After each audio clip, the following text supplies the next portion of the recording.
Representative Kislak has 7899. It's an act related to motor and other vehicles, operation of bicycles, Highway Safety Act. It amends several chapters regarding the operation of bikes on state highways, in interaction with motor vehicles, aggressive honking, reckless driver accountability program, and speed limits in thickly settled areas or business districts. Floor is yours. Thank you, Chairman, members of the committee. I'm really pleased to be here again tonight to introduce this omnibus bicycle traffic safety bill brought to me by the RI Bike Coalition 3 years ago. I believe, though, because of our COVID pause with committee hearings, that this is the second year that we're hearing this bill, and the first year we're hearing it in person. One significant change from this bill from prior years is that we removed the e-bicycle section entirely and introduced it as a separate bill, which we heard in the Corporations Committee last week. So that is not here. It's a very important bicycle safety regulation that I hope we pass this year. What this bill does, I think it has about 6 sections, all about traffic rules, making it safer for cars and bikes to share the road as we do. One section has what's known as the Idaho Stop, which makes it clear a way that many bicyclists already stop, sort of very slowly passing through stop signs when it's safe. So I'm looking forward to having a conversation about that practice. Aggressive honking.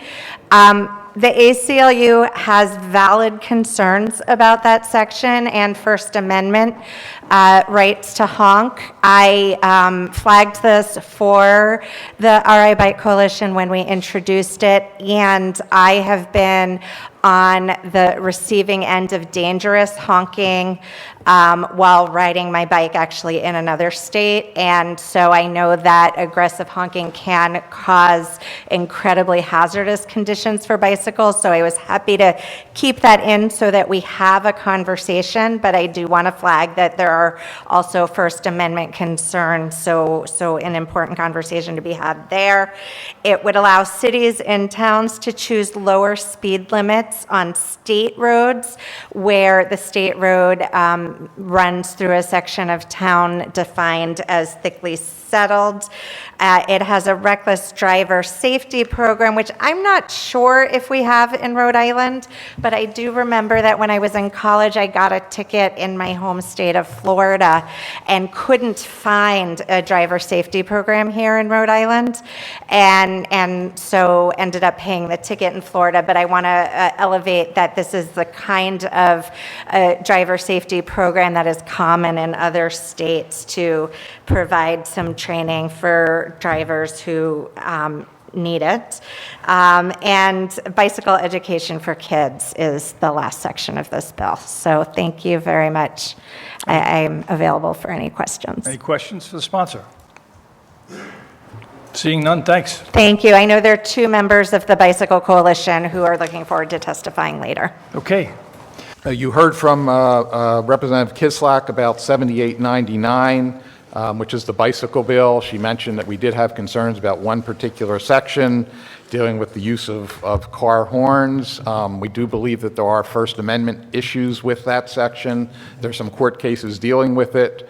And it's a comprehensive omnibus bill, but we would urge that the committee delete that particular section of the bill because we think it just raises more problems than it solves. Next is House Bill 7899 by Representative Kislak. It's an act relating to motor and other vehicles, operation of bicycle, highways, and interaction with motor vehicles, aggressive honking, reckless driver accountability program, and speed limits in thickly settled areas / business districts. So we have a few witnesses. Kathleen Gannon? Yes. Thank you. Thank you. Yes, thank you very much for your attention. I know it's been a long night. I'm Kathleen Gannon. I'm the board chair for the Rhode Island Bicycle Coalition.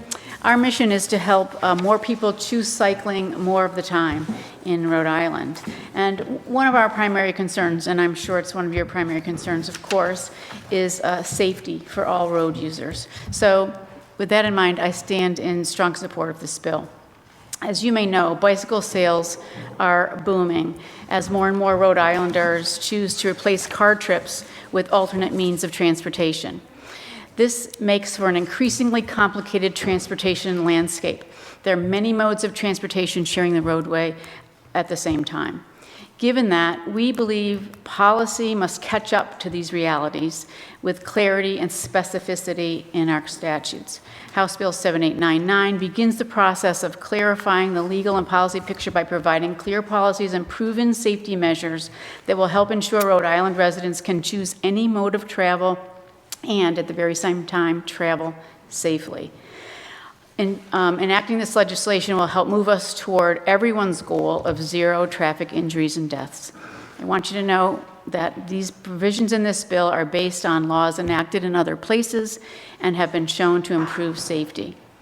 This bill addresses several topics: conflicts between cyclists and motorists at intersections, aggressive honking directed at a cyclist, local control of speed limits, educating students, and re-educating dangerous drivers.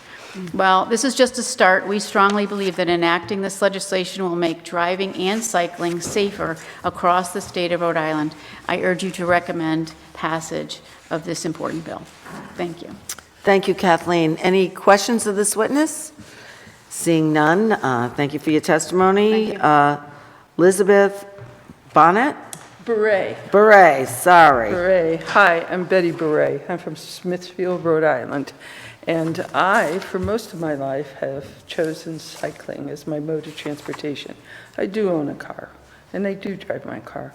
So I love this bill. I love this bill because it's going to keep me safer on the road, and it's going to help me enjoy cycling even more. So I use my bike to go grocery shopping. I use my bikes to go to the post office. I delivered my tax forms to my accountant by bicycle. I do a lot of things by bicycle. So the Idaho Stop is fantastic for me. This means I can maintain my momentum and go through an intersection looking at traffic to make sure I'm not getting in anyone's way, but carefully make that right turn, and I never have to stop and start, okay? I can just slowly move through that right turn and be on my way. This keeps me out of traffic, out of the intersection, a lot safer. I actually love outlawing excessive honking because, as you know, even in a car, when someone comes up and gets behind you and honks their horn all the time, well, there's an addition to cyclists. Cyclists get to hear those famous words yelled at them to get off the road, okay? So I'm sorry the ACLU doesn't like that provision as well. I do think that towns should have the right to lower the speed limit on state roads, mostly because I love exploring these small villages in Rhode Island. You know, these 39 towns all have something new and exciting to explore. They have great coffee shops, they have breweries, they have great shops for lunch. So when these roads, these state roads, are frequented by cyclists, it would be much safer for all concerned if the speed limits were much lower. So my favorite provision in this bill is definitely the one about education in public schools. I just came back from the National Bike Summit in Washington, D.C., where I saw a demonstration of schools that train all their second graders to ride bikes. And these kids, remember, they're 7, they're like this tall.